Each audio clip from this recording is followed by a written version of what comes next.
বিসমিল্লাহ, আমরা চেহেল হাদিসের 14 নম্বর ক্লাস আজকে শুরু করতে যাচ্ছি। রিয়া অধ্যায় নিয়ে 7 দিন ক্লাস নেওয়ার চিন্তা ছিল, বাট মোটামুটি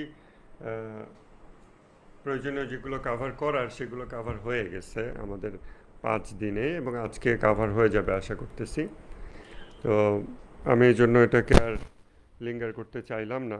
আমাদের মোরাকাবার জন্য কিছু স্পেশাল সেশন, যেটা ইনিশিয়াল সিলেবাসে প্ল্যান ছিল না, বাট সেটা আমরা এবারে হয়তো অ্যাডভান্স করতে পারবো। So that is the plan. আজকের আলোচনায় কি কি থাকবে, কিছু বিষয় আমি আগেই নিয়ে আসছি, যে constant contingency of all possible beings on essential existence, এই জিনিসটা থাকবে। তারপরে তাকদির প্রসঙ্গ, মানে ভাগ্য বনাম তাকদির, এরকম একটা ডিসকাশন, এই জিনিসটা কিছুটা আনতে হবে এই প্রসঙ্গে, যেহেতু ইমাম খোমেনি এটা নিয়ে একটু আলাপ করছেন, আমাদের আনতে হবে। তাওহীদের উপর কিছু আলোচনা, রিয়ার চিকিৎসা কী, তারপরে গুরুত্বপূর্ণ একটা চশমা হলো দোষগুণের আপেক্ষিকতা, এই জিনিসটা আমাদের এবারে আনতে হবে। হুম, ঠিক আছে। তো আচ্ছা, আমার তো মনে হয় এখানে রেকর্ড হচ্ছে না। ফেসবুক তো ঠিক আছে, তাই না? জি ভাই, ঠিক আছে। Alright alright, thank you. আর বাইনারি কিছু বিষয় থেকে আমরা ইনশাল্লাহ নিজেদের হেফাজত করতে পাবো, যেই বাইনারি ফিশন মানুষকে সালাফিজমের দিকে নিয়ে যায়, বা সালাফিজম যেই বাইনারি ফিশন নিয়ে আসে, যেটা সোশ্যাল স্ট্রাকচারের জন্য বা মানব উন্নতি উভয়টার পথেই বাধা, ওই জিনিসটাও আমরা একটু দেখব আজকে। তারপর এই কয়েকটা বিষয় আজকে দেখব। আর একটু যদি আমরা মোরাকাবার কিছু বিষয় একটা আপনাদের থেকে কিছু কথা শুনতে পারি, যেটা আমরা আগামী ক্লাসে যখন ইনস্ট্রাকশন দেব তখন ওটাতে হেল্প করবে, এটাও আজকের প্ল্যান। দেখা যাক আল্লাহ কতদূর তৌফিক দেন। বিসমিল্লাহ। আমরা রিয়া নিয়ে যখন কাজ করব, আমাদেরকে নফসের জিহাদের যে স্ট্রাকচার, ওই স্ট্রাকচারটা মেনটেন করতে হবে, মেনে চলতে হবে। স্ট্রাকচার হচ্ছে তাফাক্কুর বা চিন্তা ভাবনা করা, কন্টেম্পলেশন। দেন আরেকটা হইল মুরাকাবা বা constant observation of the heart, আর একটা হচ্ছে মুশারাতা বা সেলফ কন্ডিশনিং, নিজেকে এমন পরিবেশ দেওয়া যাতে আমার ইসলাম সম্মতভাবে গুণাবলীর বিকাশ ঘটে। এই তিনটাই হচ্ছে নফসের জিহাদের মূল স্ট্রাকচার। রিয়া অধ্যায়ের ক্ষেত্রে আমাদের তাফাক্কুর বিষয়টাই বেশি প্রয়োজন হয়, কেননা এটা যেহেতু নিয়তের বিষয়, অন্তরের বিষয়, এক্ষেত্রে সঠিক বুঝ আগে জরুরি, তারপর আমল সেই অনুযায়ী ঘটে যাবে। এমন না যে আমাকে নতুন কোনো আমল আলাদা করে করতে হচ্ছে। যেমন আমরা যখন মনে করেন আমরা উদারতা গুণটা চর্চা করতে চাই, তাহলে আমি অ্যাডিশনালি একটা কাজ শুরু করতে পারি, কোনো অ্যাডিশনাল আমল শুরু করতে পারি, যার দ্বারা আমার ওই গুণটার বিকাশ ঘটবে। কিন্তু রিয়া এমন একটি বিষয়, রিয়া থেকে মুক্তি লাভের জন্য আমি অলরেডি যা কিছু আমল করতেছি তার শুধু নিয়ত পার্টটা চেঞ্জ করতে হয়, যেটা পুরোপুরি বাতিনি বিষয়। এই জন্য রিয়া অধ্যায়ের আলোচনাটা মোস্টলি ফিলোসফিক্যাল, তাফাক্কুর এটার মেজরিটি পার্ট, বিকজ আমরা অলরেডি অ্যাকশন করতেইছি।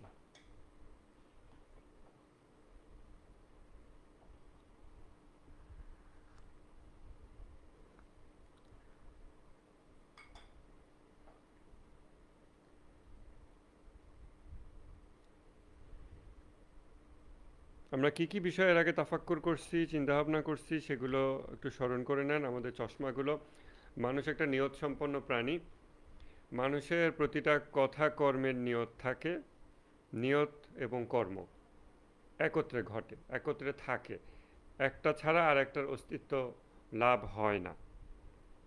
এবং আমলের সাথে আমলের হেফাজতি জড়িত। অতএব আমি যে কোনো আমল করি সেটা কিভাবে হেফাজত করা যায় সেটার ব্যবস্থা আমাকে আমল করার একটা প্রিরিকুইজিট হিসেবে করতে হয়। জ্ঞান আর ইমানের পার্থক্য, এটা আমরা ওই যে মৃতদেহের সাথে রাত কাটানোর উপমা দিয়ে আমরা বলছি, এটা আরও বিভিন্ন উপমা দিয়ে আমরা চিন্তা করতে পারি।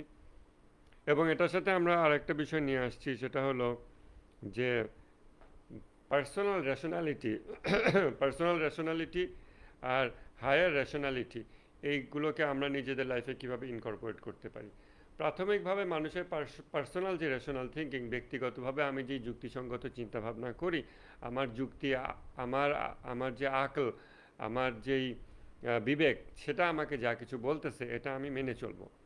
এটা মেনে চলাটাই তো স্বাভাবিক, সঙ্গত। এটা হলো প্রথম কাজ, প্রাথমিক স্তর। দেন পরবর্তী স্তর হচ্ছে, আমি যখন নিজের অতীত থেকে শুরু করে বর্তমান পর্যন্ত নিজেকে অবজার্ভ করি, তখন বুঝতে পারি যে আমার আকলের পরিবর্তন হয়েছে, ইমপ্রুভমেন্ট হয়েছে, এবং it made mistakes in the past, এবং এখন এটা ইমপ্রুভড। তাহলে আমি মনে করে নেই যে ফিউচারে এটা আরও ইমপ্রুভ হবে।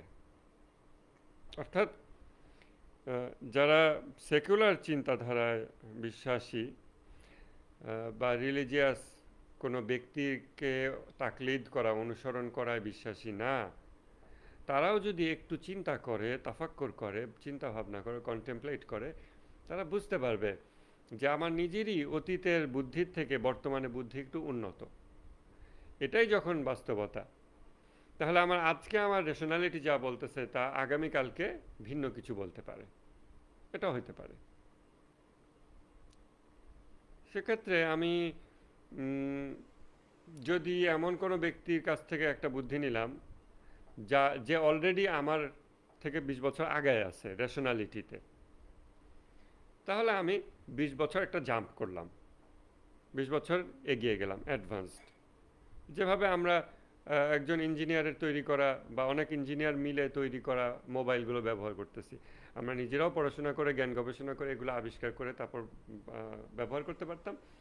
কিন্তু আমরা যখন তার থেকে এটা ডাইরেক্টলি নিয়ে বেনিফিটেড হলাম, আমরা জাম্প করলাম। ঠিক আছে? তো এভাবে মানুষের নিজের রেশনালিটি মানুষকে এইদিকে এগিয়ে নেয় যে আমি অন্য আরেকজনের রেশনালিটিকে ফলো করব, করে বেনিফিটেড হব, জাম্প করব। এইটার আবার কিন্তু গোড়ায় যেই মোটিভেশন, সেটা হলো কামালতের মোটিভেশন বা পারফেকশনের মোটিভেশন। যেই জিনিসটা সব মানুষের মধ্যে একক, সবাই পারফেকশনিস্ট, সবাই কমপ্লিট হতে চায়, সবাই পারফেক্ট হতে চায়। আর এটা হয় আল্লাহমুখী পারফেকশন, না হলে গায়রুল্লাহমুখী পারফেকশন, বাট পারফেকশন। তো যাকে আমরা দেখি যে পৃথিবী ধ্বংস করে ফেলতেছে, বোমা দিয়ে বিভিন্ন গোলা বারুদ দিয়ে হত্যাযজ্ঞ, ধ্বংসযজ্ঞ চালাচ্ছে, তারাও এক প্রকার পারফেকশন অ্যাচিভ করতেছে, বাট ওটার জাস্ট ডাইরেকশনটা ডিফারেন্ট। এই হলো পারফেকশন। তো এই বিষয়গুলো একটু মাথায় রেখে আমরা আজকের আলাপটা শুরু করি।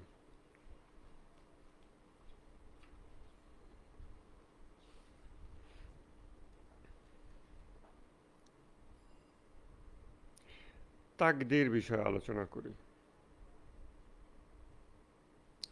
এটা এমন একটা টপিক যেটা নিয়ে প্রচুর কথা হয়েছে, আমাদের ক্লাসে না হয়ে থাকলে অন্য জায়গায় হয়েছে।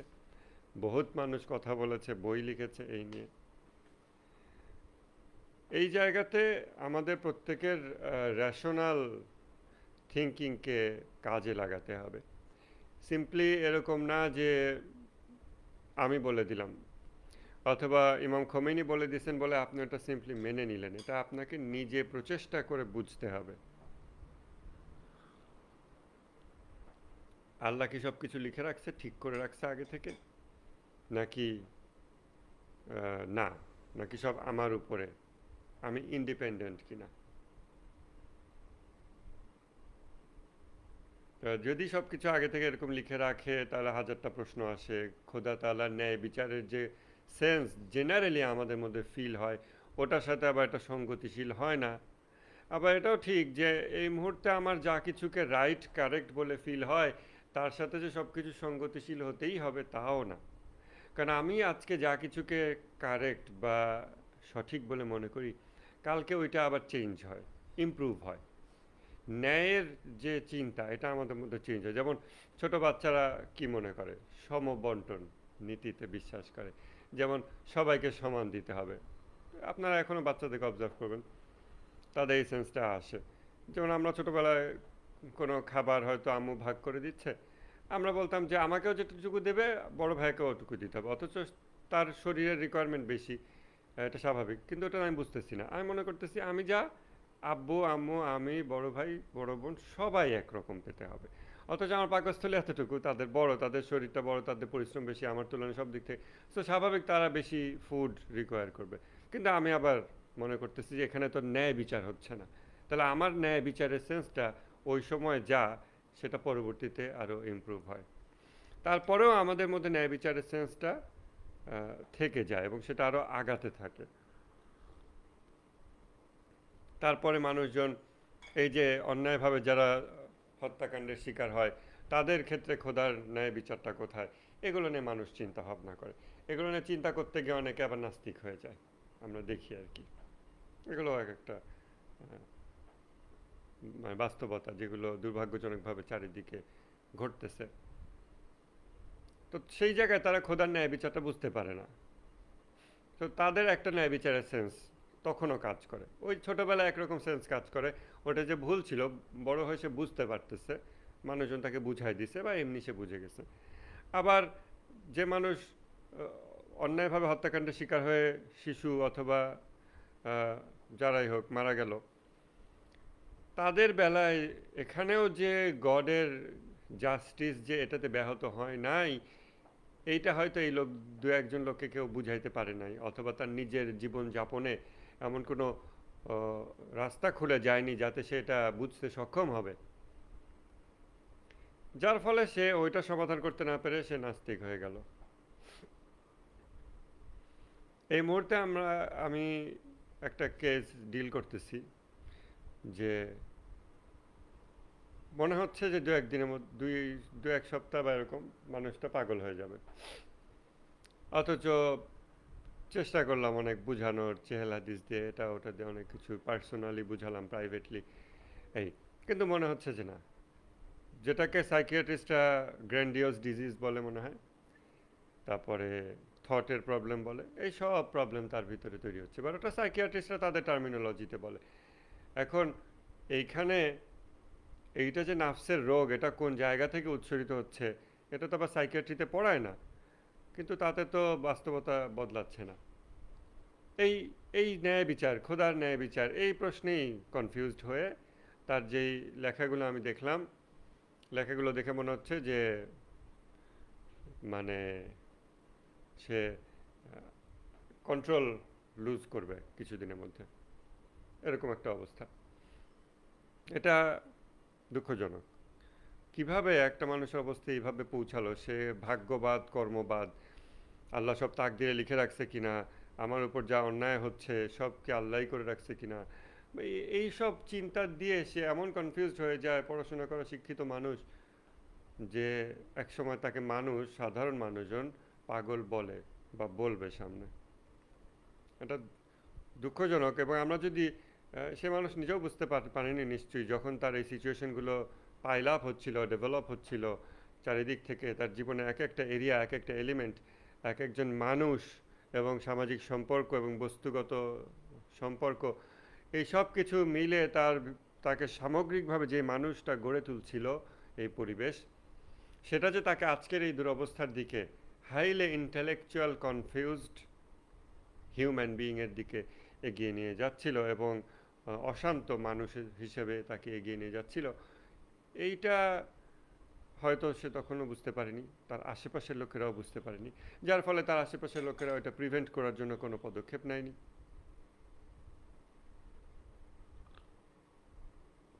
এই হলো অবস্থা। এখন এইখানে ভাগ্যবাদ কর্মবাদ নিয়ে আমরা কি আলাপ করতে পারি, যেটা শুনলে আবার আপনাদের কারোর মধ্যে আবার brain you will not let lose, তাই না?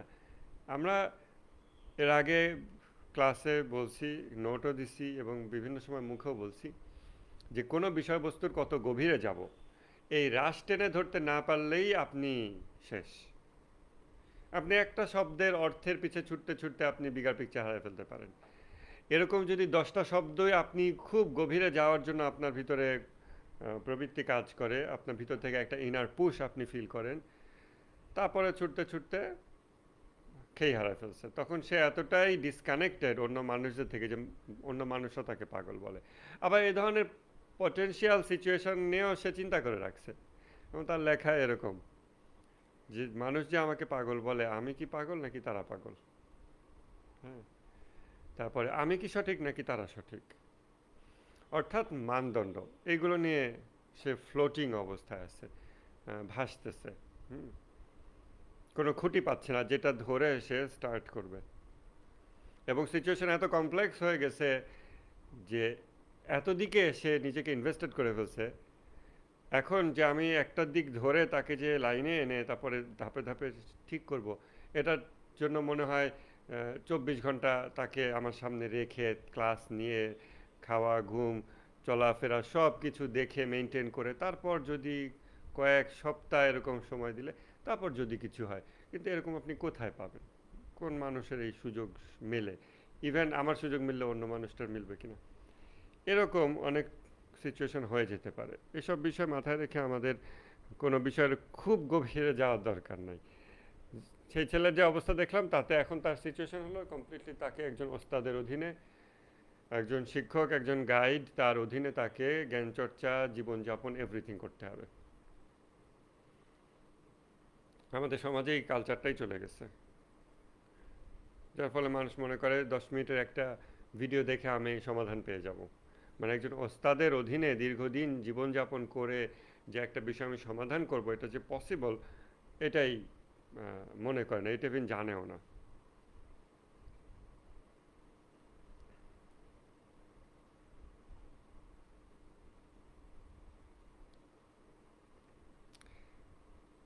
আপনারা চিন্তা করে দেখেন, ইমাম খোমেনি বলছেন যে determinism is a kind of শিরক।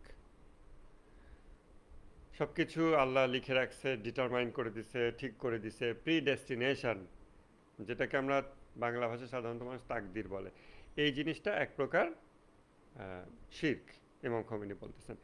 এখন কেন বলতেছেন এটা? চিন্তা করে দেখেন। আমরা একটা উপমা দিয়েছিলাম গত ক্লাসে মনে হয়।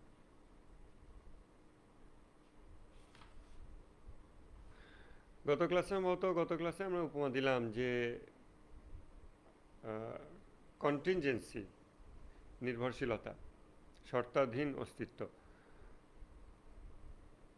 ওই যে একজন পেশেন্ট, তার স্যালাইন যাচ্ছে, এখন স্যালাইনের যেই ড্রপ, ওইটা কন্ট্রোল যদি একজন নার্স হাত দিয়ে এই টিউবটাকে চাপ দিয়ে ধরে ড্রপটাকে কন্ট্রোল করে, তাহলে ওইটাকে আমরা অ্যাক্টিভ নির্ভরশীলতা বলি।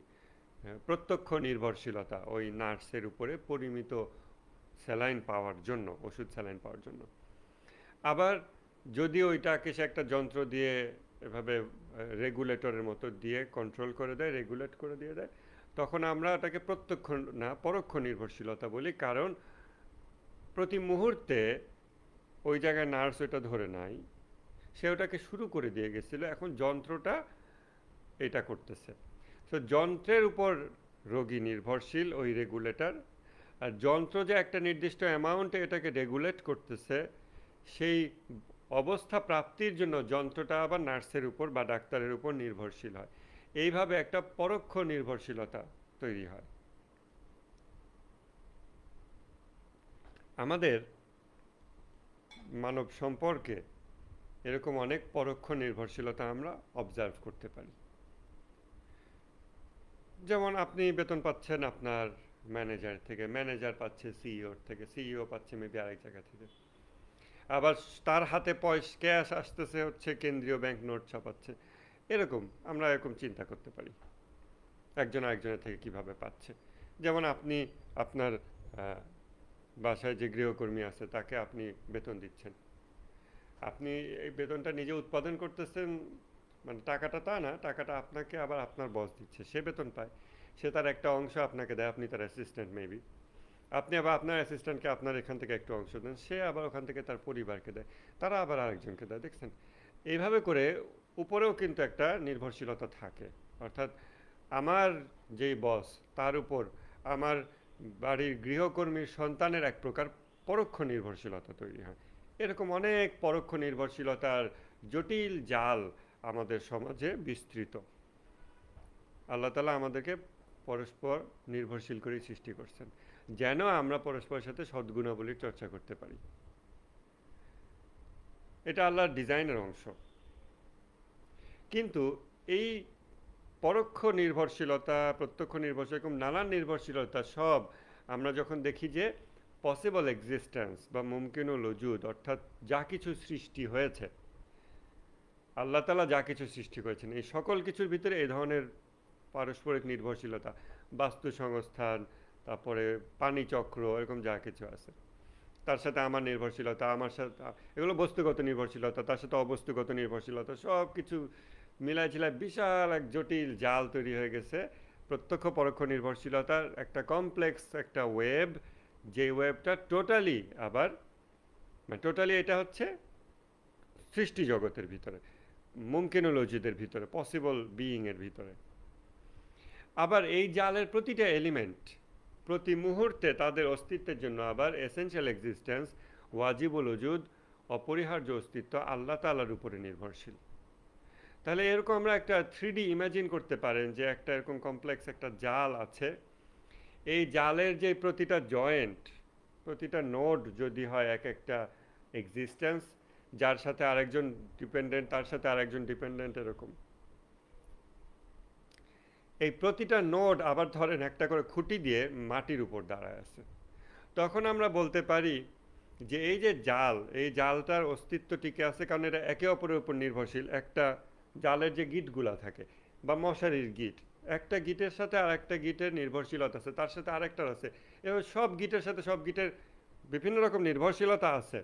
আবার প্রত্যেকটা গিঁট ডাইরেক্টলি অস্তিত্বের জন্য ওই যে মাটি থেকে খুঁটি দিয়ে আপনি জালটাকে দাঁড় করায় রাখছেন, তখন প্রত্যেকে আবার মাটির উপর নির্ভরশীল, তা না হলেও পড়ে যেত, পড়ে গেলে মনে করেন শেষ হয়ে যেত। এইভাবে আমাদের অস্তিত্ব জগতের সকলের প্রতি মুহূর্তের প্রত্যক্ষ নির্ভরশীলতা তৈরি হয় আল্লাহ তাআলার উপর। তৈরি হয় মানে বিদ্যমান। যা কিছু আমরা চিন্তা করতে পারি এর সব কিছুই। এখন বলেন, আমরা যেই ইমাম খোমেনি বলতেছেন determinism is a kind of শিরক, আমরা এটা কিভাবে চিন্তা করব, ব্যাখ্যা করব? আমরা কন্টিনজেন্সিটা বুঝলাম, শর্তাধীন অস্তিত্ব এটা বুঝলাম, কিন্তু যখন ভাগ্যবাদ কথাটা আসে যে এটা ভাগ্যে লেখা আছে, এটা হবেই, এটা অল্টার হবে না, এই ভাগ্যবাদ যেটাকে ভুল অনুবাদে মানুষ তাকদীর বলে, হ্যাঁ, যদিও এটা সঠিক না। যেমন ফেরাউন যখন জাদুকরদেরকে ডাকলো, বললো তোমরা জাদু করবে, মুসা জাদু করবে, আমরা দেখবো কে যেতে। সরি, আমার ফোনে একটা কল আসছে, এটা কিভাবে আসলো আমি জানি না, একটা মিনিট হোল্ড করেন।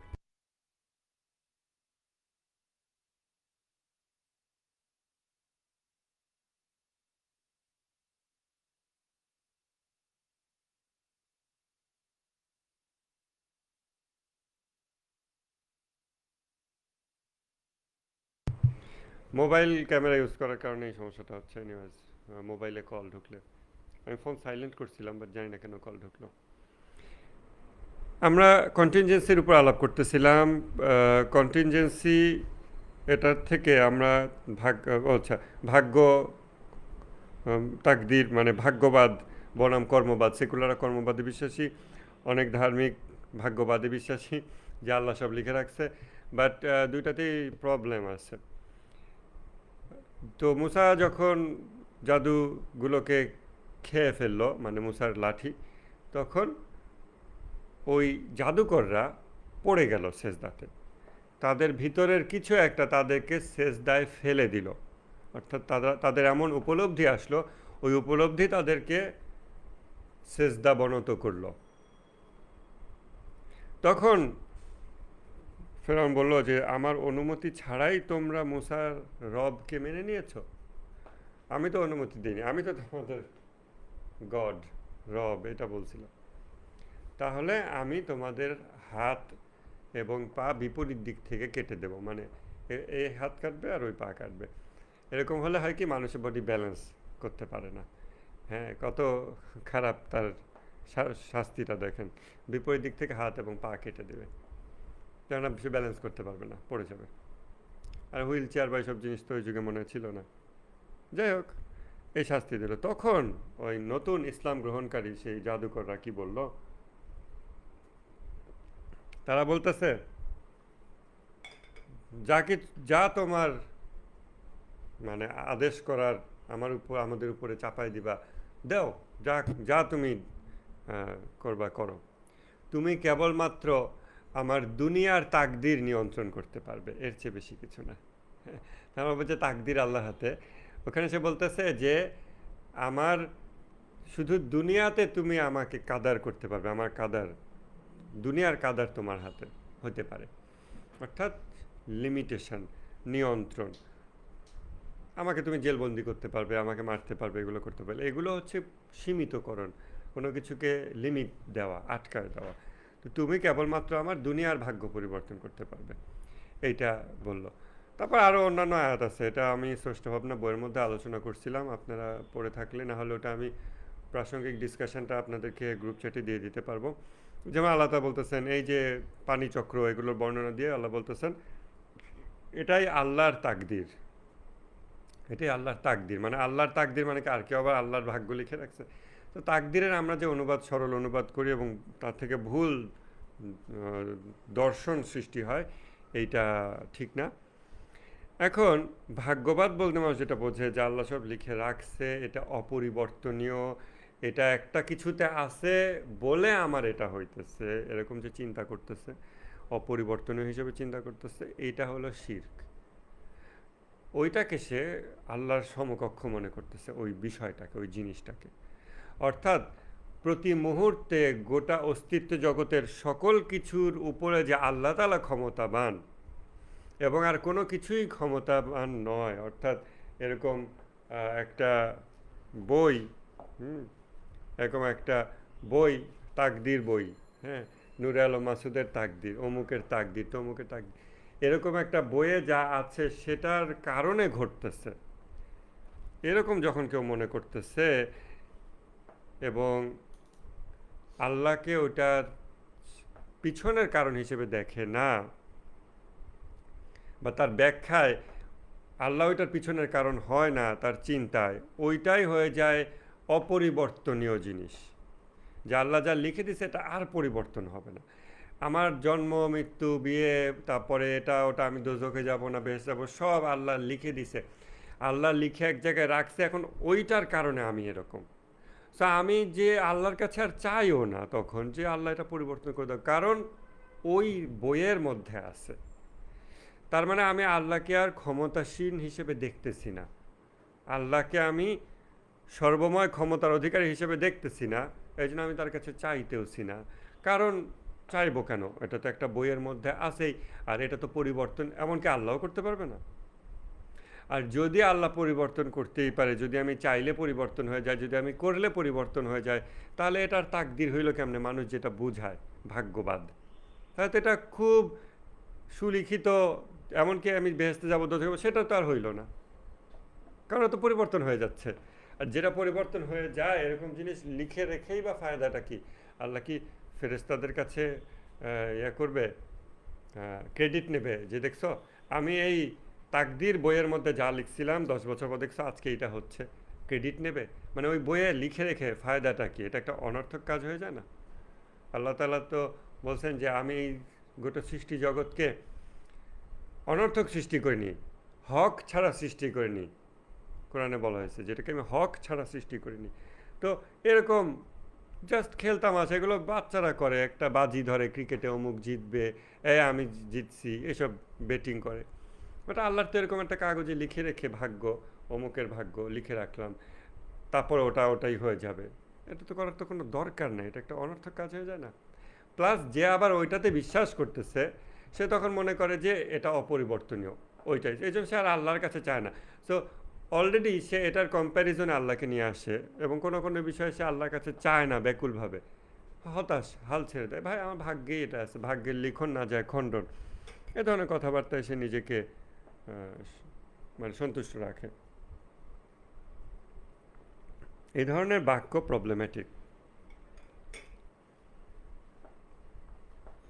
এমনকি রিয়া রোগের চিকিৎসা হিসেবে যেই কথাটা আমাদের পড়তে হবে রেগুলার, এটা ইমাম খোমেনির রেকমেন্ডেশন, সেটা হচ্ছে লা হাওলা ওয়ালা কুওয়াতা ইল্লা বিল্লাহ। কোনো নিরাপত্তা নাই এবং কোনো শক্তি নাই আল্লাহ ছাড়া। আল্লাহর সাথে আপনি সকল শক্তি পাবেন। আপনি যদি শক্তি পেতে চান, আপনাকে আল্লাহর ঘনিষ্ঠ হতে হবে। আপনি যদি নিরাপত্তা পেতে চান, আপনাকে আল্লাহ ঘনিষ্ঠ হতে হবে। কর্মজগতে, অর্থাৎ আমরা যখন বিভিন্ন কাজ করি, ওই যে ওই কমপ্লেক্স একটা ওয়েব, কন্টিনজেন্সির ওয়েব।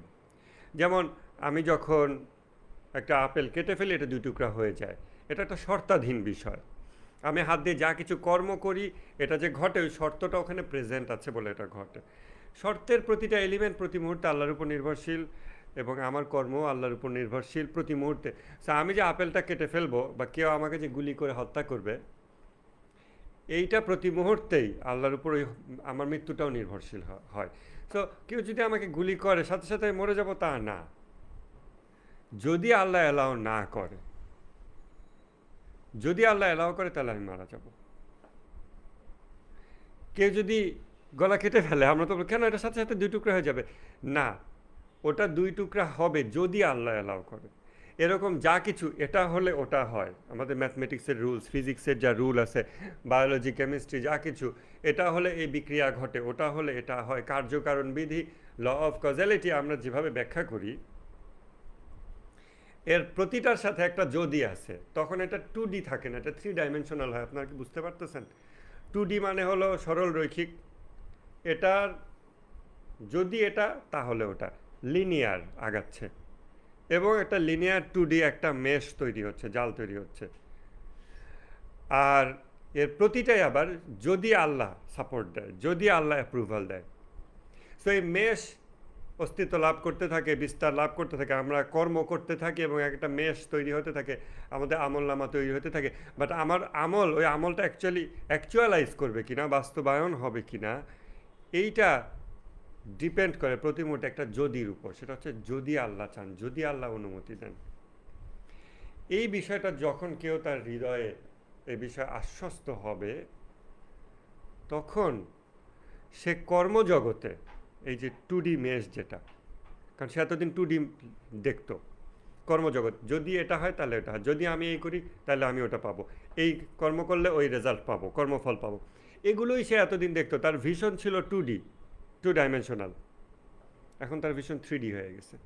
এখন সে দেখতে পাচ্ছে এই 2 ডাইমেনশনালের এই XY প্লেনে যা কিছু আছে, এর প্রতিটা এলিমেন্ট তার এক্সিস্টেন্সের জন্য সার্বক্ষণিকভাবে জি অ্যাক্সিস থেকে একটা সাপোর্ট লাগে, যদি আল্লাহ অ্যালাউ করে, যদি আল্লাহ অ্যালাউ করে।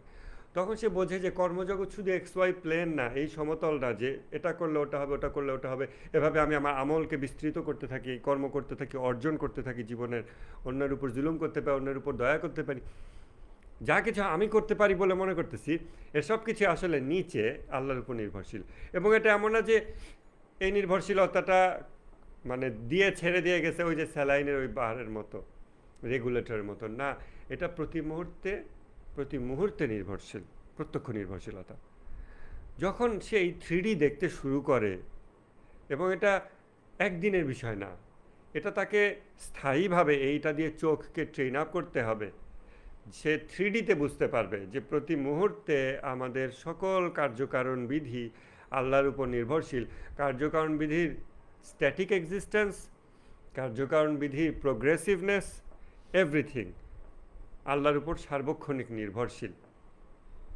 তখন সে কর্মজগতে আল্লাহ ছাড়া আর কাউকে শক্তিমান হিসেবে দেখবে না, দেখতে পাবে না।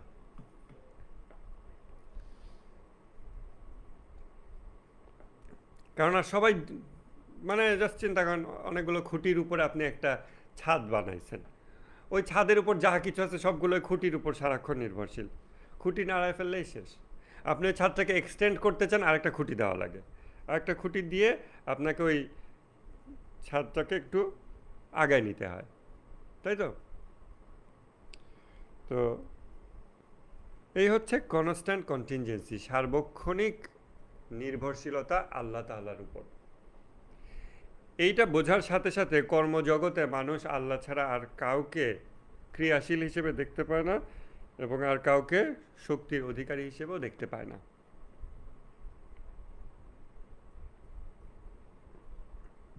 এবং এইটার সার্বক্ষণিক, এটা প্রত্যক্ষ, এটা বোঝার পর তখন আর ওই যে ভাগ্যবাদ, একটা বইয়ের মধ্যে তাকদির আল্লাহ লিখে দিছে, আমার জন্মেরও আগে 1000 বছর আগে লিখে রাখছে অমুক নামে একটা লোকের জন্ম হবে, সে এরকম নামাজ পড়বে, অথবা সে গুনাহ করবে, সে দোজখে যাবে অথবা সে বেহেশতে যাবে, এরকম লিখে রাখছে, ওই জিনিসটার কারণে এগুলো ঘটতেছে, এই জিনিসটা এসে আর বিশ্বাস করবে না। আর ওইটা যখন যদি কেউ বিশ্বাস করে, সে অটোমেটিক কনস্ট্যান্ট কন্টিনজেন্সিতে বিশ্বাস করে না, তখন সে হতাশ হয়ে যায়। সরি, আমার কল আসতেছে আবার।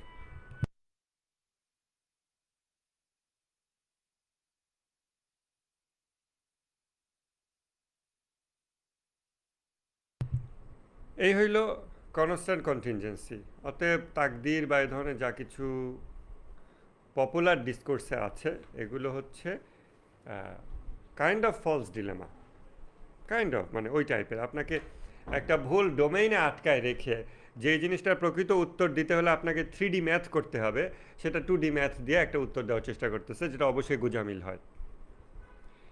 এই কনস্ট্যান্ট নির্ভরশীলতা, আল্লাহ তাআলার উপর প্রত্যক্ষ নির্ভরশীলতা আমাদের অস্তিত্ব এবং কর্মের বিকাশ লাভের জন্য, কর্মের ফল লাভের জন্য সার্বক্ষণিক প্রত্যক্ষ নির্ভরশীলতা, এই বিষয়টা যদি কেউ বুঝতে পারে, তাহলে তো সে গুনাহ করবে না।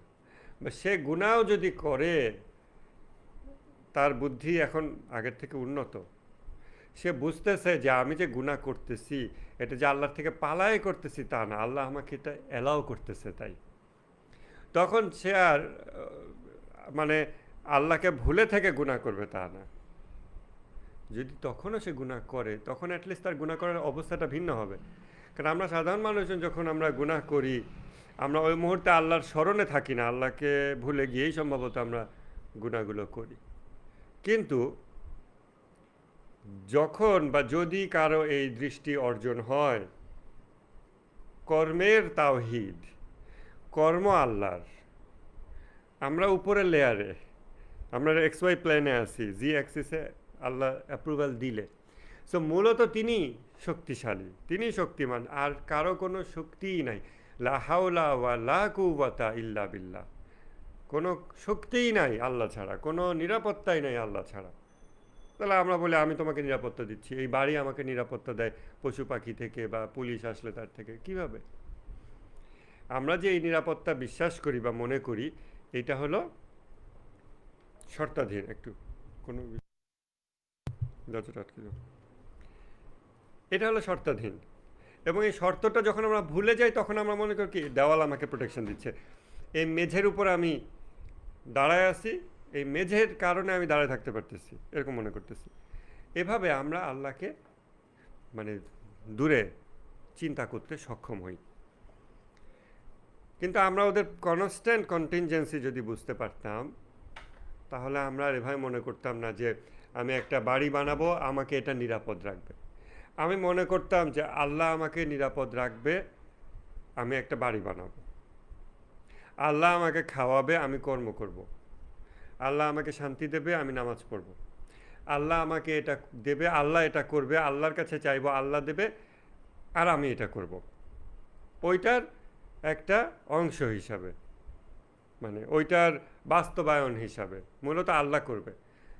আবার আমি যখন গুনাহ করতে চাচ্ছি, আমি মূলত আল্লাহর কাছে অ্যাপ্রুভাল চাচ্ছি এইটার জন্য। আল্লাহ অ্যাপ্রুভাল দিলে গুনাহটা আমি করতে পারবো। সো তখন ওই ব্যক্তির গুনাহ করাটাও ভিন্ন হবে। সে জানবে যে আল্লাহ এই মুহূর্তে আমাকে দেখতেছে, আল্লাহ জেনে শুনে কনসাসলি প্রত্যক্ষভাবে আমাকে গুনাহ করতে দিচ্ছে। তখন মেবি সে গুনাহ আর করবে না। আবার করতেও পারে, করলে সেই ব্যক্তির তাওবা আরও জটিল, আরও কঠিন, আর সেই ব্যক্তির না করার চান্সটাই বেশি। যখন কেউ এই দৃষ্টিভঙ্গি অর্জন করবে, সে গোপনেও তখন গুনাহ করবে না, গুনাহ থেকে বিরত থাকবে। এই দৃষ্টিভঙ্গি অর্জনটা ধাপে ধাপে। সো মেবি আমাদের এই দৃষ্টিভঙ্গি 24 ঘন্টা, আধা ঘন্টা স্থায়ী হইতে পারে, আবার কারো 1 ঘন্টা, কারো আবার কেউ যদি একটা প্রেমের অবস্থা অর্জন করে, খোদা প্রেমের, তাহলে এটা আবার তার জন্য একটা হাল হিসেবে, একটা স্টেট হিসেবে এটা তার ভিতরে সার্বক্ষণিক জারি হতে পারে। স্টিল এটা মাকাম না, এটা কোনো প্লেস না, এটা একটা স্টেট। স্টেট আসে এবং যায়, স্টেট অ্যাচিভ হয়, স্টেট চলে যায়, কিন্তু মাকাম হলো রিলেটিভলি স্থায়ী জায়গা। এইটা হচ্ছে আপনার সাইর ওয়া সুলুকের একটা বিষয়, সেটা আমরা বিস্তারিততে এখানে যেতে পারবো না। কিন্তু এই দৃষ্টিভঙ্গিটা জরুরি। আমরা যখন রিয়া করি তখন আমাদের অ্যাক্টিভলি মাথায় রাখতে পারতে হবে যে আমি যে একটা ধার্মিকতা শো অফ করে মানুষের সামনে খুব ইসলামিক ধার্মিক একটা চেহারা ধারণ করতে পারলাম, অবশ্যই এটা আমরা মাপতে পারি যে হ্যাঁ, মানুষ তো আমাকে বেশ ধার্মিক মনে করতেছে, এটা তো বোঝাই যায়। মানুষ যে আচার আচরণ করে, রিয়াকশন, সেটা তো বোঝা যায়। এটা যে আমি করতে পারতেছি, এটা যে আমি নিজ ক্ষমতায় করছি তা না, আল্লাহ আমাকে এটা অ্যালাউ করছে। তার মানে আল্লাহ তাকায় আছে, আল্লাহ দেখতেছে প্রতি মুহূর্তে যে ওইটা চাচ্ছে। আল্লাহ জানে এটা খারাপ, এটার ডাইরেকশনটা কি, আমার চেয়ে বেশি ভালো জানে। জেনে শুনেও আল্লাহ এটা আমাকে অ্যালাউ করছে, কারণ আল্লাহ আমার স্বাধীনতাকে রেসপেক্ট করে। আল্লাহ তাআলা বলতেছেন সম্ভবত সূরা ইউনূসের 99 নম্বর আয়াতে মনে হয় নাকি, যদি আপনার রব ইচ্ছা করতেন তাহলে দুনিয়ার সবাই ঈমান আনতো, তাহলে আপনি কি মানুষের উপর জবরদস্তি করবেন ঈমান আনার জন্য? সূরা ইউনূস 99 নম্বর আয়াত। যদি আল্লাহ চাইতেন সবাই ঈমান আনতো দুনিয়ার, তাহলে আপনি কি জোর করবেন? এটা আমরা কয়েকদিন আগে আলোচনা করতেছিলাম, এই রোজার মধ্যেই 2-3 জন আমরা অফলাইনে বসে আলোচনা করতেছিলাম। যেই এই আয়াতে আলোচনাটা করতেছি তার কিছু সময় পরে ফেসবুক ওপেন করে একটা ভিডিও আসছে। সেটা কি, এই রাজশাহী বা ওই অঞ্চলের দিকে মিছিল করতেছে এই খেলাফত বা এইসবের পক্ষে, এখন তো দেশে এগুলো সিচুয়েশন। সেখানে বলতেছে কি যে আল্লাহ রাসূল ইমানের দাওয়াত দিচ্ছেন, আর দাওয়াত কবুল না করলে পাছার মধ্যে বাড়ি দিছেন, মাইক দিয়ে এটা জোরে জোরে বলতেছে এবং অনেক লোক মিলে মিছিল করতেছে। আমরা যখন আলোচনা করতেছি আমরা বললাম যে দেখো, আমরা যেই আয়াতটা মাত্র পড়লাম তার ঠিক বিপরীত কথা। আল্লাহর যে সুন্নাত বা আল্লাহর প্রিন্সিপাল বা রীতিনীতি, তার ঠিক বিপরীত কথা রাসূলের উপর চাপায়ে দিয়ে মাইক লাগায়, মাথায় পাগড়ি, ইসলামিক লেবাসে মিছিল করতেছে এবং বলতেছে মাইক দিয়ে ছন্দে ছন্দে। ছন্দটা আমার একসাথে খেয়াল নাই, ভিডিওটা হয়তো আমি কাউকে ইনবক্সে পাঠাইছিলাম ওই সময়, খুঁজে পেলে আবার দেখব যে আল্লাহ রাসূল মানুষকে ইমানের দাওয়াত দিছেন, গ্রহণ না করলে পাছার উপর বাড়ি দিছেন। কীভাবে কী চিন্তা করতেছে তারা মানুষ সম্পর্কে, এমনকি নিজেকেই সে কী হিসেবে মনে করে, কী হিসেবে সে দেখতেছে? সে কি নিজে কোনো স্থায়ী কিছু মনে করে? আজকে সে যা ভাবতেছে কালকে এটা বদলে যাবে না? কঠোর হয়ে যাচ্ছে সে। অথচ আল্লাহ তাআলা বলতেছেন আল্লাহ যদি চাইতেন দুনিয়াবাসী সকলে ঈমান আনতো, তাহলে আপনি কি তাদের উপর জোর করবেন? আল্লাহ মানুষের স্বাধীনতাকে রেসপেক্ট করেন। আমরা গুনাহ করি, এটা আমাদের স্বাধীনতা। আল্লাহ আমাদের স্বাধীনতাটাকে রেসপেক্ট করেন, গুনাহকে না। এখন আমি চাইছি এটা করতে, আমি এই জন্য একটা পদক্ষেপ নিয়েছি, ওইটার রেজাল্ট আসবে কিনা সেটা আল্লাহ অনেক সময় নো করে দেয়, না এই গুনাহের ফসল সে ঘরে তুলবে না। আমরা গুনাহ করতে গিয়ে আমরা দেখি যে গুনাহটা বাস্তবায়ন করতে পারি না, আল্লাহ বাঁচায় দেয় গুনাহ থেকে। কোরআনে এক জায়গায় আছে, তোমরা ছিলে খাদের কিনারে এবং তারপর তিনি তোমাদেরকে উদ্ধার করলেন, তিনি তোমাদেরকে রক্ষা করলেন। এরকম কতবার আমরা খাদের কিনারে চলে যাই, আল্লাহ আমাদেরকে বাঁচায়। আমাদের কর্ম আমাদেরকে ওই ফলটা দিত হয়তো, কারণ কর্ম কার্যকারণ বিধি অনুযায়ী ওটাই হওয়ার কথা। আল্লাহ ওই কার্যকে বললেন থেমে যাও, তুমি বাস্তবায়িত হয়েও না, আল্লাহ আমাকে বাঁচাই দিলেন।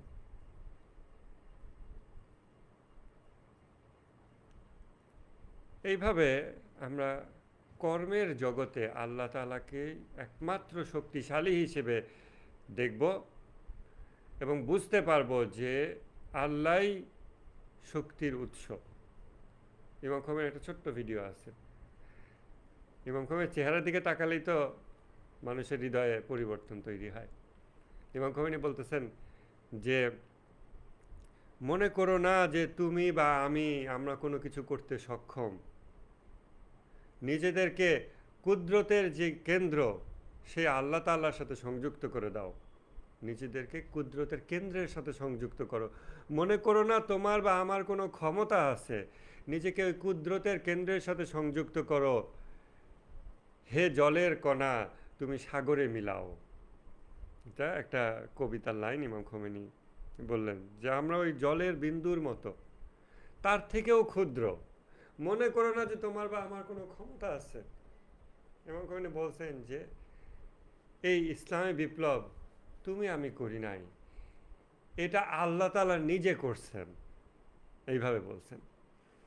এইটা হলো ওই রকম মানুষরা বলতে পারে যারা কর্মজগৎকে 3Dতে দেখতে পায়, রিয়েলি প্রতিটা কর্মের কন্টিনজেন্সি দেখতে পায়, প্রত্যক্ষ নির্ভরশীলতা দেখতে পায় আল্লাহর উপরে।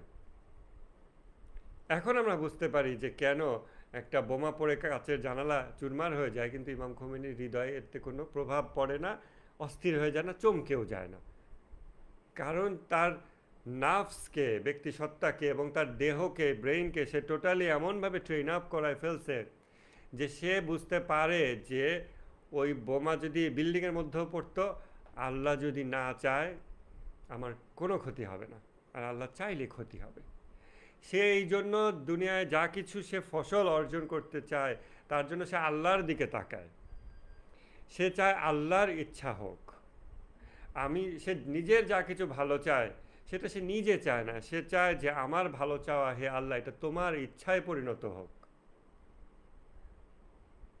তাহলে আমি নিরাপদ, তাহলে আমি যা কিছু অর্জন করতে চাই সেটা অর্জন হবে, এছাড়া হবে না।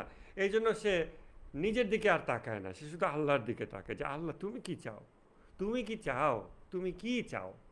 এইভাবে সে আল্লাহর দিকে তাকায় সবসময়। কর্মজগতে তাওহীদ এটা তখন তাদের কাছে বাস্তবতা হিসেবে মানে প্রস্ফুটিত হয়।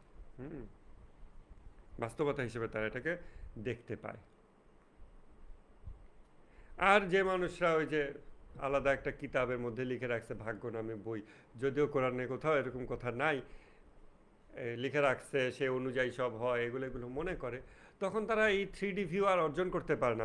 তারা অনেক সময় হতাশ হয়, তারা প্রতি সেকেন্ডে আল্লাহর কাছে চাইবো, প্রতি সেকেন্ডে আল্লাহর দিকে মুখ তুলে চাইবো যে আল্লাহ তুমি কি চাও, তুমি কি চাও।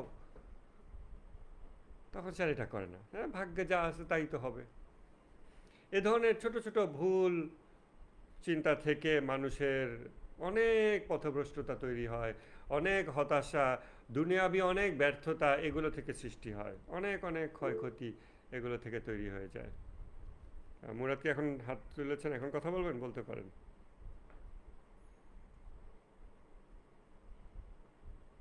ওকে। এই জন্য এই রিয়া বিষয়টার ট্রিটমেন্ট হচ্ছে লা হাওলা ওয়ালা কুওয়াতা ইল্লা বিল্লাহ। এইটা আমরা যে শুধু মুখে বলে যাব তা না, এটাকে রিয়েলি বুঝতে হবে যে constant contingency of all possible existence on the essential existence.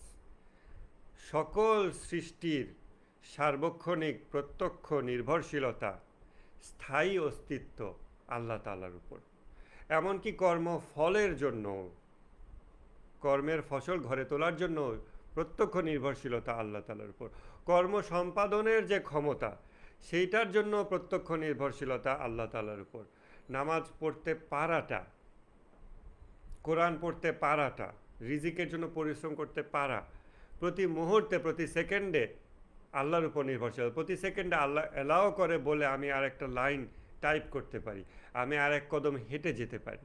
তা আর আমি মনে করি আমি আজকে পরিশ্রম করলাম সকাল থেকে সন্ধ্যা, আমি ইনকাম করে ঘরে ফিরছি, এগুলো আমি যাই করি অ্যাট দ্য সেম টাইম এটা আল্লাহর উপর নির্ভরশীল থাকে। যখন 3D, আপনারা এখন 3Dতে বুঝতে পারবেন। কিন্তু যদি এটাকে 2D চিন্তা দিয়ে এক্সপ্লেন করতে যান, তখন মানুষ এটাকে কী করবে, তখন বলবে তাহলে এটা কি আমি আমার উপর নির্ভরশীল নাহলে আল্লাহর উপর নির্ভরশীল? That is the wrong question. Mathematically, logically, যুক্তি দৃষ্টিতে এটা you are asking the wrong question. কারণ যখন আপনি XY প্লেনে আসেন, তখন আপনি জেডকে XY প্লেনের মধ্যে এনে কোয়েশ্চেন করতে পারেন না। That is in another dimension, but the XY plane is contingent upon the Z plane, Z axis. আমার ছাদটা এই খুঁটিগুলোর উপর নির্ভরশীল। এখন আপনি যদি বলেন যে ছাদের এই মাথা থেকে আমি এই মাথায় হেঁটে যাচ্ছি, কই এই জায়গার উপর তো কোনো খুঁটি নাই, আমি নিজে হেঁটে যাচ্ছি, এটা খুঁটির উপর নির্ভরশীলতা কই? কারণ আপনি শুধু ছাদটা দেখতেছেন, আপনি সমতল দেখতেছেন, আপনি ল অফ কজালিটি দেখতেছেন, কার্যকারণ বিধি দেখতেছেন। প্রচুর ফিলোসফার দুনিয়াতে আছে যারা শুধু XY প্লেনটুকু দেখে, তারা 3Dতে কর্মজগৎকে দেখতে পায় না। কিন্তু যখন আপনি দেখলেন আরে এই ছাদের নিচে তো আবার খুঁটি আছে, তখন আপনি বুঝলেন যে আমি হেঁটে যাই প্রতি মুহূর্তে, আমি খুঁটির উপর নির্ভরশীল থাকি। খুঁটি অ্যালাউ করে, খুঁটি শক্তিতে দাঁড়ায় আছে বলে আমি, খুঁটি যদি বলে আমি এখন তুলা হয়ে যাব, আপনি ভেঙে পড়বেন। তখন আপনি বলবেন না যে আমি নিজ শক্তিতে হেঁটে যাচ্ছি, আপনি বলবেন আমি হাঁটতেছি ঠিক আছে, কিন্তু এই খুঁটিটা আমাকে হাঁটতে দিচ্ছে বলে আমি হাঁটতে পারতেছি। সো এটা রিয়েলি মানে হিউম্যান ল্যাঙ্গুয়েজে লিমিটেশন তৈরি হয়ে যায় এই বিষয়গুলো এক্সপ্রেস করার জন্য। এটা অনুধাবনের বিষয় যে কর্মজগৎ হলো 3D, এই জন্য 2D কোয়েশ্চেন করলে হবে না যে কই আমি তো দেখতেছি আমি এটা করতেছি। ওই যে ফেরাউন বলছিল যে হ্যাঁ আমিও জীবন দান করি এবং আমিও জীবন হরণ করি, তখন সে মৃত্যুদণ্ডপ্রাপ্ত 2 জন আসামিকে নিয়ে এসে ওদেরকে মাফ করে দিল। সে বলে যে আমি ওদেরকে জীবন দিয়ে দিলাম, আর 2টা মানুষ এসে মৃত্যুদণ্ড কার্যকর করে বললো এটা আমি ওদের জীবন হরণ করলাম। তখন মুসা নবী বললেন যে আমার রব তো সূর্য পূর্ব দিক থেকে উঠায়, তুমি এটাকে পশ্চিম দিক থেকে উঠায় দেখাও দেখি। তো সে ওই লিমিটেড একটা ডোমেইনে এই জিনিসগুলো যখন দেখে তখন এভাবে চিন্তা করে, এভাবে কোয়েশ্চেন করে, এভাবে আর্গুমেন্ট করে যা কিছু। আপনি যখন তার ডোমেইনকে 3D করে দেবেন, যে এই ছাদ এই খুঁটির উপর নির্ভরশীল, মানুষের কার্যকারণ বিধি শুধু এইটুকুর দিকে তাকালে there is no God. But যখন আমরা দেখব যে this happens within the domain of possible existence, বস্তুগত হোক অবস্তুগত হোক, পসিবল এক্সিস্টেন্সের ডোমেইনে ঘটতেছে, আর সেই total possible existence philosophically and in reality is contingent upon the essential existence. তখন আপনি আর 2Dতে দেখবেন না যে কার্যকারণ বিধি আমি কাজ করছি বলে এটা হয়েছে, না। তখন এমনকি মানুষ অহংকার করতে পারবে না যে আমি করছি তাই আমার অর্জন, আমি আবার কী করলাম, আল্লাহ অ্যালাও করছে বলে আমি এটা করতে পারতেছি, আমি নামাজ পড়তে পারতেছি, আমি পড়াশোনার রেজাল্ট টাকা পয়সা যা কিছু করতে পারছি, আল্লাহ অ্যালাও করতেছে বলে।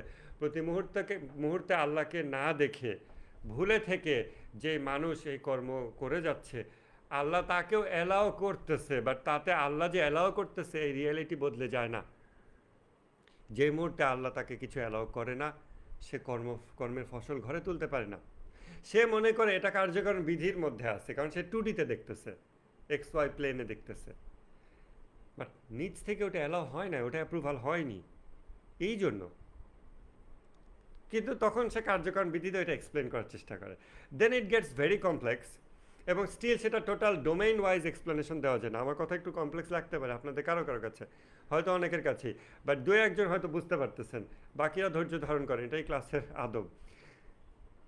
তখন কমপ্লেক্স ল অফ কজালিটি যে কমপ্লেক্স এক্সপ্লেনেশনগুলো আছে, এটা টোটাল ডোমেইনকে কাভার করে একটা পারফেক্ট এক্সপ্লেনেশন তখন দাঁড় করানো সম্ভব হয় না। ইভেন যদি পারফেক্ট এক্সপ্লেনেশন দাঁড় করায়ও, স্টিল এটা নিচের খুঁটিকে অস্বীকার করে না, এটা আল্লাহর অস্তিত্বকে অস্বীকার করতে পারে না। যুক্তিবিদ্যার এটা একটা যুক্তির একটা লিমিটেশন হইল যে আমরা আছে প্রমাণ করতে পারি, নাই প্রমাণ করা যায় না। God does not exist, you cannot prove this. You can only prove existence of something, এছাড়া সম্ভব না। একটা নির্দিষ্ট ডোমেইনে একটা ঘরের মধ্যে কোনো জিনিস নাই এটা বলতে পারি যদি সব কিছু দেখতে সব কিছু যাচাই করে এখানে ওই জিনিসটা নাই। বাট যখন বলছি ওই জিনিসটা, তখন ওই জিনিসটার একটা অস্তিত্ব আছে, মেবি ঘরের বাইরে আছে। সো এই যে আমরা কার্যকারণ বিধি এবং নাস্তিকরা বা সেকুলাররা বা যারা বিজ্ঞানবাদী, তারা যে সব কিছু বিজ্ঞানের উপর নির্ভরশীল, মানে কার্যকারণ বিধির উপর নির্ভরশীল, এগুলোতে এত ইমপ্রেসড হয়ে যায়, এই এক্স ওয়াই প্লেনে এত ইমপ্রেসড হয়ে যায় যে তারা 3Dতে আর দেখতেই পায় না, গোটা জীবন পার করে দেয়, মারা যায় ওই দ্বিমাত্রিক বাস্তবতা দেখে, কার্যকারণ বিধি দেখে। অথচ প্রতি মুহূর্তে সে যদি আল্লাহর উপর নির্ভরশীলতা, এই ত্রিমাত্রিক কর্মজগতের ত্রিমাত্রিক বাস্তবতাটা দেখত, তাহলে তার জীবন অন্যরকম হতো। তার হতাশা বলে কিছু থাকতো না, তার অহংকার বলে কিছু থাকতো না, তার কোনো বদ আখলাকি থাকতো না। প্রতিটা কর্মের জন্য সে আল্লাহর দিকে তাকাইতো যে আল্লাহ তুমি কি এটা অ্যালাউ করবে, তুমি করো, তুমি যদি না করো আমি কর্মই করব না। আর আমি কর্ম করছি, তুমি অ্যালাউ করলে রেজাল্ট ঘরে তুলবো, তুমি অ্যালাউ করোনি আমি হতাশ হইনি। কত মানুষ আছে, আমি এত চেষ্টা করলাম আমি পেলাম না, এসএসসি রেজাল্ট খারাপ হয়েছে, সুইসাইড করছে, এইচএসসি রেজাল্ট খারাপ হয়েছে, অমুক রেজাল্ট খারাপ হয়েছে, এটার জন্য অনেক চেষ্টা করছি, এই জিনিসটা আর হয়নি, সামাজিক জিনিস, বস্তুগত জিনিস হয়নি, হতাশ হয়ে যায়। আমি কর্ম করছি, কর্মের ফসল আমি ঘরে তুলতে পারিনি। আল্লাহ আমার অভিভাবক, সার্বক্ষণিক তিনি আমাকে দেখাশোনা করতেছেন, তিনি এই ফসলটা আমাকে অ্যালাউ করেন নাই, এই তো। আর ইভেন তিনি যদি অ্যালাউ করেনও, সেটাও আমার জন্য ক্ষতিকর হইতে পারে, কারণ আমি তো স্বাধীনভাবে ওটা চাইছিলাম। এটা 3D বাস্তবতা। মানুষ কি করে, যখন ভালো কিছু হয় আলহামদুলিল্লাহ, আবার কেউ বলে আমি এটা অর্জন করছি। যখনই খারাপ কিছু হয়, হয়তো এর মধ্যেই কল্যাণ ছিল। এখন যেটা খারাপ হয়েছে সেটা তার স্বাধীন ইচ্ছার খারাপ, এটাও হইতে পারে। একটা ক্ষয়ক্ষতি হয়েছে, কোনো বস্তুগত ক্ষয়ক্ষতি হয়েছে, সে বলে হয়তো এর মধ্যে আল্লাহর একটা কল্যাণ ছিল। এখন ওইটা আল্লাহর ইচ্ছা থেকে অনেক ধাপ পার হয়ে এখানে আসছে, নাকি আমার নাফসের মন্দ অবস্থা থেকে আমি এটা চাইছিলাম এবং ওটা আমার অ্যাকচুয়াল ক্ষতি, কিন্তু আমি আমার অ্যাকচুয়াল ক্ষতি চাইছি, আল্লাহ জাস্ট অ্যালাউ করছে। তাই আল্লাহ প্রতি মুহূর্তে অ্যালাউ করার জায়গায় থাকে, কারণ রিয়েলিটি এটাই, বাস্তবতা এটাই, কর্মজগতে তিনিই কর্তৃত্বশীল, তিনি অ্যালাউ করছেন, তাই আমার এটা হয়েছে। কোরআনে আল্লাহ তাআলা বলতেছেন, যে কেউ পথভ্রষ্টতা চায়, পথভ্রষ্টতার ইচ্ছা করে, আল্লাহ তাআলা তাকে পথভ্রষ্টতা দেন। আমাদের প্রচলিত অনুবাদগুলোতে এটাকে এভাবে, আল্লাহ যাকে ইচ্ছা পথভ্রষ্ট করেন, যাকে ইচ্ছা পথ দেখান। এইটার অর্থ এভাবে গ্রহণ করবেন যে যে পথভ্রষ্টতার ইচ্ছা পোষণ করে আল্লাহ তাকে পথভ্রষ্ট করেন, যে হেদায়েতের ইচ্ছা পোষণ করে আল্লাহ তাকে হেদায়েত করেন। আমি ইচ্ছা পোষণ করি, আমি কর্ম করি, আর আল্লাহ এটাকে অ্যালাউ করে। পুরো এক্স ওয়াই প্লেন সার্বক্ষণিক জি অ্যাক্সিসের উপর নির্ভরশীল। এই হলো contingency of all possible existence, বস্তুগত হোক অবস্তুগত হোক, আল্লাহ তাআলার উপরে নির্ভরশীলতা। এই বিষয়গুলোর বাস্তবতা নিয়ে আমাদেরকে পাঠ করতে হবে লা হাওলা ওয়ালা কুওয়াতা ইল্লা বিল্লাহ। জাস্ট মুখের পড়ে গেলে হবে না, অর্থ বুঝে, বাস্তবতা বুঝে এটা বুঝতে হবে যে আল্লাহ ছাড়া কারো কোনো শক্তিই নাই অস্তিত্ব জগতে, কর্মজগতে। আবার এতে যে মানুষের স্বাধীনতা, এটাও হয়তো অস্বীকার হয় না, কারণ এটা 3D। 2Dতে গেলে আপনি সব সলভ করতে পারবেন না, কখনোই না। It must happen in 3D। তারপরে আমরা আর দু একটা বিষয় আলোচনা করবো। আমরা 5 মিনিট ওভার হয়েছি, অসুবিধা নাই। আজকে যেহেতু আমরা এই টপিকটা শেষ করব, কালকে আমরা মেডিটেশনের উপরে ইন ডিটেল যাব। অতএব determinism is a kind of শির্ক। ভাগ্যবাদ, তাকদিরে লেখা আছে, এটা হলো এক প্রকার শির্ক। এটা ইমাম খোমেনি বলতেছেন। এখন হয়তো আপনারা কিছুটা হিন্টস পাইছেন যে এটা কীভাবে শির্কের দিকে মানব হৃদয়কে নিয়ে যেতে পারে, কারণ সে কনস্ট্যান্ট কন্টিনজেন্সি তার বিশ্বাস করে না, সে একটা কিতাবে বিশ্বাস করে যেটার মধ্যে এগুলো লেখা আছে, যদি এরকম কথা কোরআনে নেই। সালাফিদের মতন বাইনারি দৃষ্টিভঙ্গি থেকে বাঁচার জন্য আমাদের মানবীয় গুণাবলীর স্তর যেটা জানতে হবে সেটা হচ্ছে ব্যক্তিভেদে মানবীয় গুণাবলীর স্তর ও মাত্রার বিভিন্নতা। অর্থাৎ যেটা একজনের জন্য রিয়া আরেকজনের জন্য সেটা রিয়া নাও হইতে পারে। এটা অনেক স্তর আছে। অতএব আপনার মনে হয়েছে এটা রিয়া, আপনি সবার উপর চাপায় দিলেন এটা রিয়া, এটা করা যাবে না। এটা হলো সালাফি এক্সট্রিমিজম। এই জায়গায় বাইনারি না, এটার হাজারটা স্তর আছে। জান্নাত জাহান্নামে যেমন অনেক স্তর আছে, এটার হাজারটা স্তর আছে। শুধুমাত্র যারা মানে মাসুমিন অথবা আল্লাহর বিশেষ পছন্দনীয় অলিয়া উলিয়াগণ, তারা একটা ডিফারেন্ট ক্যাটেগরিতে। এর বাইরে অন্য সকল মানুষের দোষ গুণ মাপা হয় তার মাকাম অনুযায়ী, তার আধ্যাত্মিক স্তর অনুযায়ী। এই বাস্তবতাটা জেনে রাখবেন যে আমাদের প্রত্যেকেরই নিজ নিজ মাকাম আছে, স্তর আছে, আধ্যাত্মিক মাকাম, আধ্যাত্মিক মর্যাদার স্তর। যত কম হোক না কেন, মর্যাদার স্তর আছে। সেই স্তরের উপর আমরা দাঁড়ায় থাকি, আমাদের জীবন যাপন করি।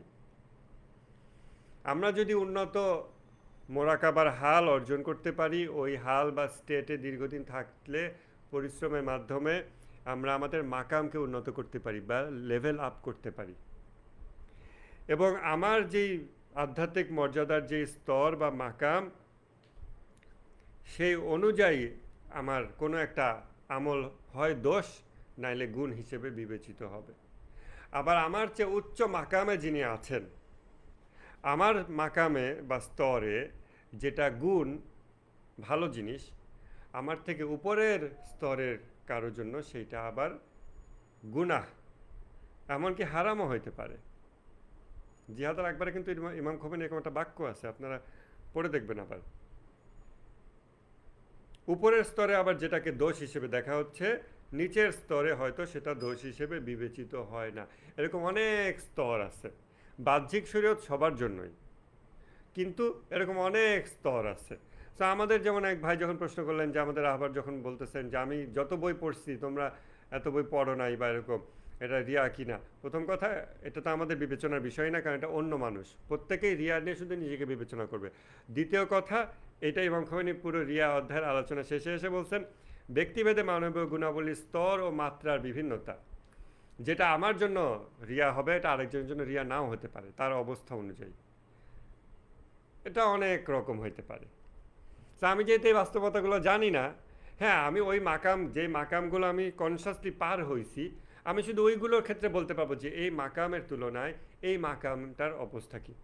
সো এখন আমার জন্য কোন জিনিসটা রিয়া, আর আমার থেকে যার মাকাম নিচে আমি সেটা যদি বুঝতে পারি, অ্যানালাইজ করতে পারি, আমি বলবো যার হোক, ব্যক্তি না হোক, জাস্ট থিওরিটিক্যালি ওই মাকামে ওই স্তরে ওই কাজটা রিয়া না, কিন্তু আমার স্তরে রিয়া, এরকম। অথবা আমার স্তরে একটা খারাপ, তার স্তরে ভালো, তার স্তরে খারাপ, আমার স্তরে ভালো, ইত্যাদি। কিন্তু আমার থেকে উপরে হাজারটা স্তর আছে, আমি তো জানি না, আমি কীভাবে তুলনা করবো, আমি কীভাবে বিবেচনা করব। প্লাস যেখানে অন্তর এবং নিয়ত জড়িত, সেখানে অন্য মানুষকে যাচাই করা আমাদের দায়িত্ব না, আমাদের সামাজিক স্তরেই দায়িত্ব না। একটা উদাহরণ দিলে এটা বোঝা যাবে। যেমন বিপদ কাটলে আমরা আলহামদুলিল্লাহ বলে খুশি হই, আল্লাহ শুকরিয়া আদায় করি। কোনো কোনো মাকামে, কোনো কোনো আধ্যাত্মিক স্তরের ব্যক্তিদের জন্য এইটা মাকরুহ, কারো কারোর জন্য এটা হারাম।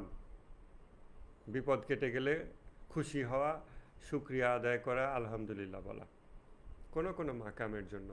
আপনারা মনে হয় এটা এখন বুঝতে পারবেন কেন বিপদ কেটে গেলে খুশি হওয়া কারো কারোর জন্য নিষেধ, আমাদের জন্য খুশি হওয়া নিষেধ না। সো ইমাম বাকির আলাইহিস সালামের একটা হাদিস আমরা এখন এই প্রসঙ্গক্রমে আনব, যেটা একদম লাস্টে আসছে। একজন এসে ইমাম বাকির আলাইহিস সালামকে বলল যে সেই ব্যক্তির অবস্থা সম্পর্কে জিজ্ঞাসা করলো যে কোনো সৎ কাজ করে এবং সেই সৎ কাজ করাটা অন্য মানুষদের দৃষ্টিগোচর হয় এবং এতে সে খুশি হয়। ইমাম বাকির আলাইহিস সালাম বললেন, এতে কোনো ক্ষতি নেই।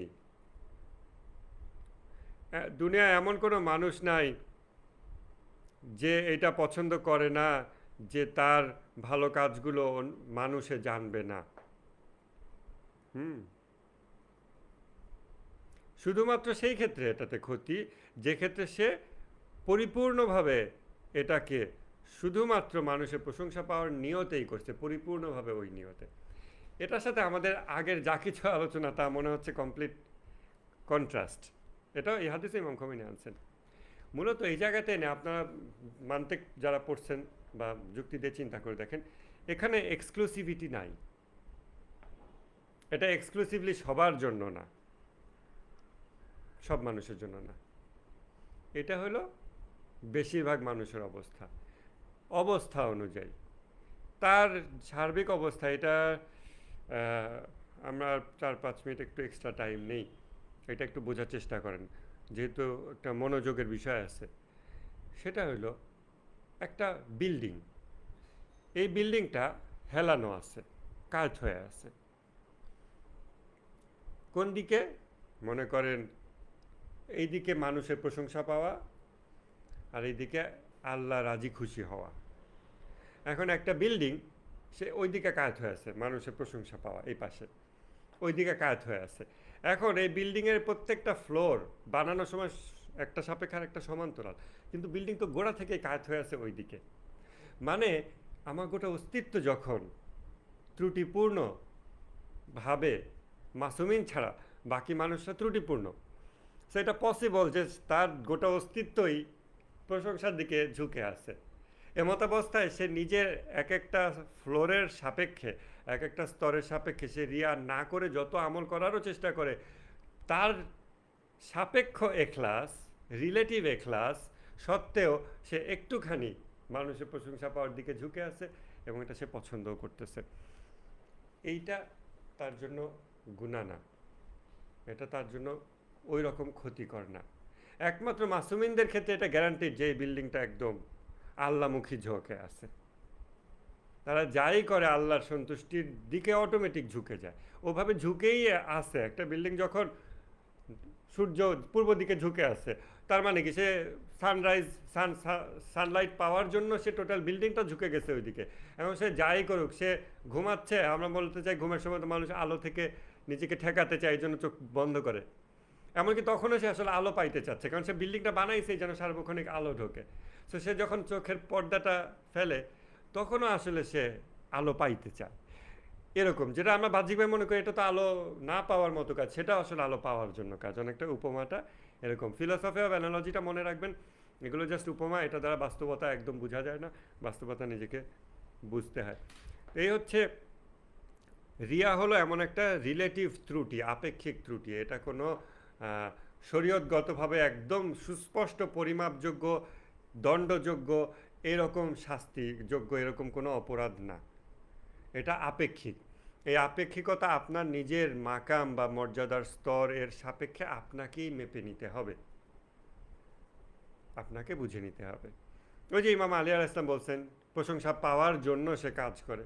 আবার ইমাম বাকির আসলাম বলতেছেন এটাতে ক্ষতি নাই, এমন কোনো মানুষ নাই যে প্রশংসা পেলে খুশি হয় না এবং সেই জন্য কাজ করে না। তবে পুরাপুরি যদি ওই জন্য করে, এটা তার ক্ষতি। এটা হচ্ছে ওই আপেক্ষিকতা, রিলেটিভ ত্রুটি বোঝানো হচ্ছে। এর মানে এ না যে আমরা উসওয়াতুন হাসানার দিকে যাত্রা করব না, আমরা আমাদের এই ঝুঁকে পড়া বিল্ডিংটাকে সোজা করব না, এটা সেটা না। অবশ্যই আমাদের সেটার প্রচেষ্টা থাকতে হবে। অতএব এটা আমাদের আরেকটা গুরুত্বপূর্ণ চশমা, সেটা হচ্ছে দোষ গুণের আপেক্ষিকতা। এই চশমা অতি গুরুত্বপূর্ণ, এটা চশমা হিসেবে আপনাদের লিখতে হবে। দোষ গুণের আপেক্ষিকতা লেখেন। দোষ গুণের আপেক্ষিকতা আধ্যাত্মিক স্তর সাপেক্ষে।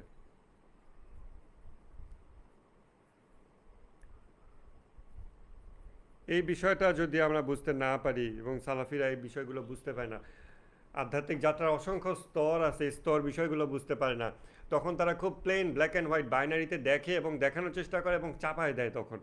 তখন এমনকি তার নিজের প্রোগ্রেস যেমন বন্ধ হয়ে যায়, অন্য মানুষের প্রোগ্রেসও সে অফ করে দেয়, সোসাইটাল প্রোগ্রেস অফ হয়ে যায়, সিভিলাইজেশনাল প্রোগ্রেস অফ হয়ে যায়। বুঝতে পারতেছেন কি পরিমাণ ভয়ানক ক্ষতি ডেকে আনে যখন তারা এই মাকামগুলো বোঝে না। তারা তো এই ইরফানি ডিসকাশন সব ইগনোর করে, সব রিজেক্ট করে, যে এগুলো সব ভুয়া জিনিস। খালি খাবো, বিসমিল্লাহ বলে খাবো, আসসালামু আলাইকুম বলবো, নামাজ পড়বো, কঠোরতা করবো, শেষ। এর থেকে কম হবে না, এর থেকে বেশি বলেও কিছু নাই। বেশি বলে সুফিরা, ওগুলো বাতিল। এর থেকে কম হলে তুমি কাফির। আমি যা করি 100% এটাই ওয়ান অ্যান্ড অনলি। এভাবে যখন সে দেখে এবং দেখানোর চেষ্টা করে এবং সমাজের উপর চাপায় দেওয়ার চেষ্টা করে, ওই যে আল্লাহর রাসূল ইমানের দাওয়াত দিয়েছেন, গ্রহণ না করলে পাছার মধ্যে বাড়ি দিয়েছেন, এইভাবে সে দেখে কি দুরবস্থায় নিজেকে নিয়ে গেছে, সমাজকে কোন দিকে নিয়ে যাচ্ছে। মাইক দিয়ে মিছিল করতে করতে কথা বলতে বলতে যাচ্ছে। এগুলো পুরো মানে একটা সমাজকে জাস্ট মেরে ফেলার মতো, একটা নিজের মানুষকে মেরে ফেলার মতো, একটা এভরিথিং, একটা সিভিলাইজেশনকে ধ্বংস করে দেওয়ার জন্য এই ধরনের বাইনারি দৃষ্টিভঙ্গি যথেষ্ট। এবং আমরা সতর্ক না থাকলে আমাদের এই ধরনের বাইনারি দৃষ্টিভঙ্গি চলে আসতে পারে। রিয়া বিষয়ে ইমাম খোমেনি আর একটা কথা আমি একটু পড়ে শোনাই, সেটা আমাদের শিয়া ভাইদের জন্য। যে ইমাম খোমেনি বলছেন এরকম যে এই যে রিয়াকারী ব্যক্তি, সে 100 রাকাত নামাজ পড়ে। এই যে রমজান মাসে শিয়াদের যেই মুস্তাহাব নামাজ টোটাল 1000 রাকাত, তার মধ্যে শেষের দিকে কিন্তু একদিনে 100 রাকাত করে কয়েকদিন আছে। তো সে এই যে 100 রাকাত নামাজ পড়ে এবং সে দোয়ায় জাওশান কাবির পাঠ করে এবং দোয়া জাওশান সাগিরও পাঠ করে এবং তার সাথে সে অনেকগুলো সূরা পাঠ করে কোরআন থেকে, এবং এতে সে বিরক্তও হয় না এবং তার একটুও ক্লান্তিও আসে না। কেন? কারণ অনেক মানুষ দেখতেছে, সবার সাথে মিলে দোয়া জাওশান কাবির জাওশান সাগির পড়তেছি, খুব উৎসাহ উদ্দীপনা এরকম সহকারে। কিন্তু কই, তুমি ঘরে একাকী তো পড়ো না, তোমার তখন চোখে পানি আসে না, তখন তো নিজেকে নামাজে নিতেও কঠিন হয়। এগুলো ইমাম খোমেনি বলতেছেন। হুম তো জাওশান কাবির পড়া কত বিশাল দোয়া। জাওশান সাগিরও নাম সাগির, কিন্তু কত বড় দোয়া। আপনার কাছে দোয়ার বই আছে, ওর মধ্যে আছে। তার সাথে আবার 100 রাকাত নামাজ, সব কিছুতেই তার কোনো ক্লান্তি নাই, কারণ মানুষ দেখতেছে। যাই হোক, আল্লাহ আমাদের তৌফিক দান করুন। আমরা আজকে যতগুলো বিষয় দেখলাম, দোষগুণের আপেক্ষিকতা, এই জন্য আমার সাপেক্ষে আমার দোষগুণ আমি বুঝবো, বাহ্যিক শরীয়ত সেটা মেনে চলবো, কিন্তু আধ্যাত্মিক উন্নতির জন্য আমার সাপেক্ষে আমার দোষগুণ আমাকে বুঝে নিতে হবে। অন্যকে আমি বিচার করব না এই বিষয়ে, কারণ আমি অন্য অন্তর্যামী না। অন্যের মাকাম বেশিরভাগ কেসে আমরা দেখার চোখ অর্জন করি নাই। এটা শুধু ওই গুরু শিষ্য যে বিষয়গুলো থাকে, তারা হয়তো গুরু তার শিষ্যের মাকামগুলো দেখে বা সেখানে তাকে হেল্প করে। এছাড়া আমাদের মতো হতভাগা মানুষজন আমরা নিজের মাকামই বুঝতে পারি না, অন্যের মাকাম কি দেখব। The constant contingency of all possible existence on essential existence, এই বিষয়গুলো দেখলাম। মানুষ একটি নিয়ত সম্পন্ন প্রাণী, নিয়ত কর্ম জোর হিসেবে ঘটে, এই জোর বিচ্ছিন্ন করা যাবে না। মোরাকাবা মেডিটেশন, যেই কর্মের সাফল্য অর্জনের জন্য যেই মাত্রার মনোযোগ প্রয়োজন, এই হলো বিষয়। রিয়া থেকে মুক্তির জন্য মোরাকাবা অত্যন্ত গুরুত্বপূর্ণ, বলা যায় প্রায় একমাত্র বিষয়। প্লাস আমাদের এই বাস্তবতাগুলো, 3D বাস্তবতা, কর্মজগতের কর্মে যে আল্লাহ তাআলা একমাত্র প্রভাবশালী, ক্ষমতাসীন এবং লা হাওলা ওয়ালা কুওয়াতার যে তাৎপর্য, এই বিষয়গুলো মাথায় রেখে আমাদের তাফাক্কুরের আমল রেগুলার করতে হবে, আমাদের মোরাকাবা করতে হবে। এগুলোই হচ্ছে রিয়া রোগের প্র্যাকটিক্যাল চিকিৎসা, প্রতিষেধক এবং প্রতিকার। আশা করি আমাদের রিয়া অধ্যায়ের আলোচনা আজকে কমপ্লিট হয়েছে। আমাদের কিছু প্রশ্নোত্তর এখন হওয়া উচিত, আর আগামীকালকে আমরা মেডিটেশন বা মোরাকাবা প্র্যাকটিক্যাল গাইডলাইন দেব। তো প্রশ্নোত্তর পর্ব শুরু করতে পারেন, বিসমিল্লাহ।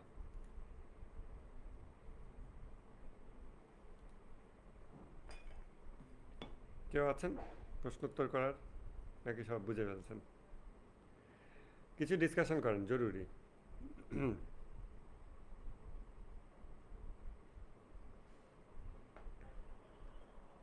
আসসালামু আলাইকুম ভাইয়া, একটা বিষয় একটু বলার ছিল। ওয়ালাইকুম আসসালাম, জি বলেন।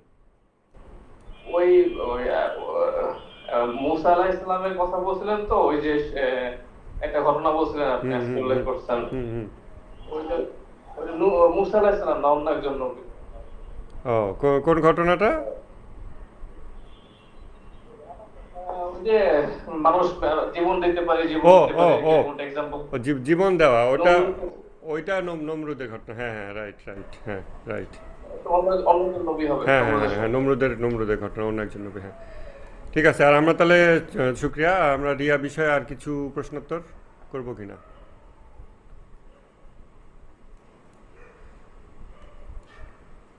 আর না হলে আপনারা একটু আমার সাথে আজকে 5-10 মিনিট একটু আলাপ করেন মোরাকাবা বিষয়ে। আপনাদের আহ, কোনো প্রশ্ন আছে কিনা, কিছু মতামত দেন, আমি এটা আপনাদের সিচুয়েশন বুঝে আপনাদের জন্য গাইড তৈরি করব। তো প্র্যাকটিক্যাল গাইড, কারণ কালকে আমি ক্লাস নেব, সেই জন্য আপনাদের সাথে এখন কিছু ডিসকাশন লাগবে।